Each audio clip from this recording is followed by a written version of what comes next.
Welcome back, everybody. It's Monday, January 26th, 2026. Born on this date in 1941, college football coach Bill Burgess of Birmingham. His Jacksonville State team won the Division II title back in 1992. And in 1944, author, professor, and political activist for, at various times, Black Power, communist, feminist, pro-Palestinian, and LGBTQ plus causes, Angela Davis of Birmingham. Today is National Spouses Day for better halves and worse halves everywhere. You know, you're probably not exactly equal. That means one of you has to be the worst one, right? While the thought of being a worse one may not be flattering, it means we win. So way to go, my fellow worse ones. Let's talk today about a big change in Alabama's public versus private school sports, a potential ban on a reading education practice, and the passing of a longtime outdoors reporter. My name is Ike Morgan, and we're down in Alabama.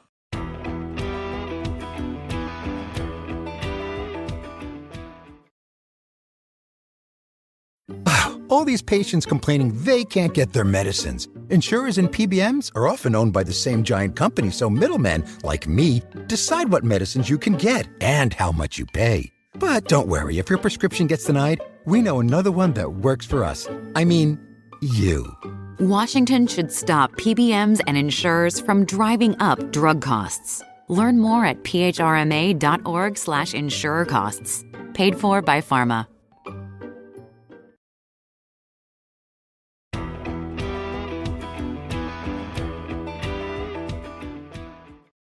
The Alabama High School Athletic Association is putting private and public schools in different categories for postseason play, reports AL.com's Ben Thomas and Thomas Ashworth.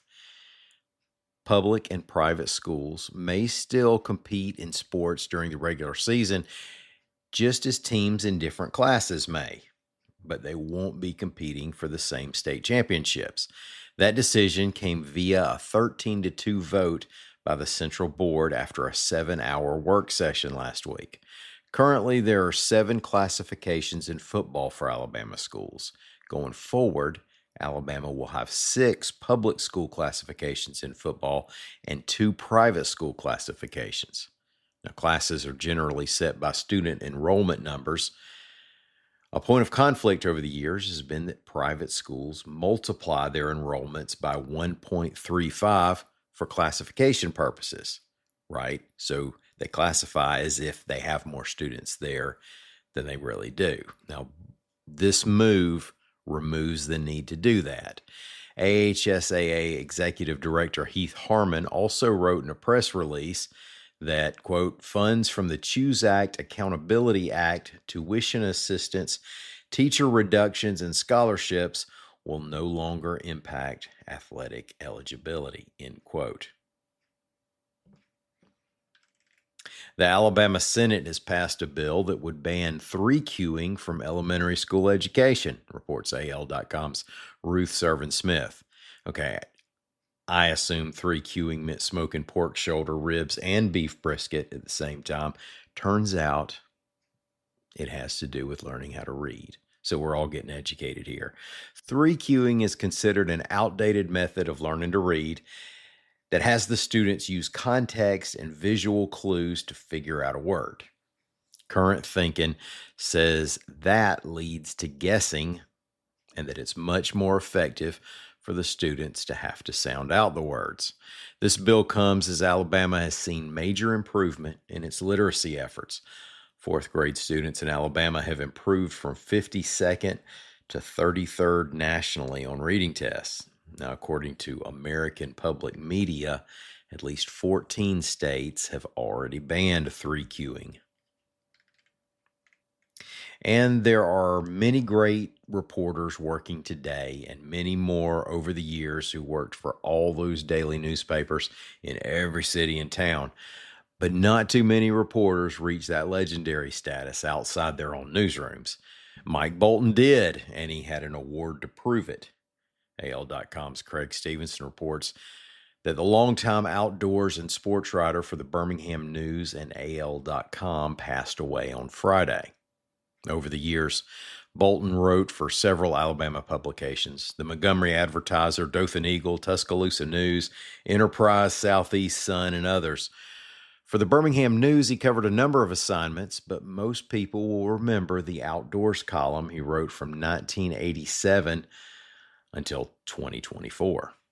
Still, former news sports editor Tom Ehrenberg knew not to shortchange his versatility.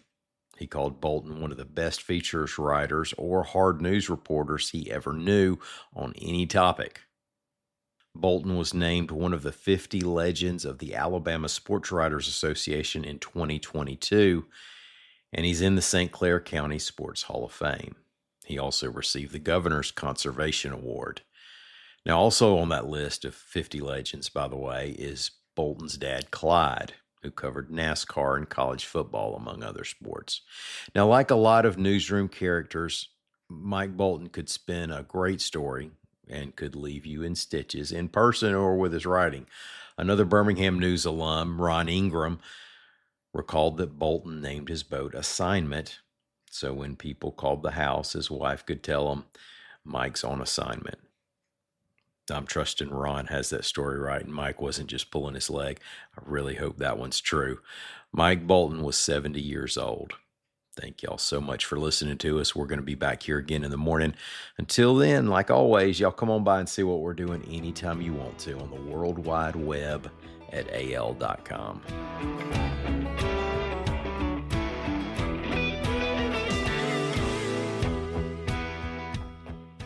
This year's tax changes. Better not get caught snoozing. Miss one deduction, lose thousands. Not amusing. Big tax changes can mean bigger refunds at Jackson Hewitt. And right now, get $100 just to try us. Don't worry, tax filers. If money is tight, get $100 from Jackson Hewitt, so you'll sleep better at night. Limited time offer for new clients. Participating locations only. Details at jacksonhewitt.com.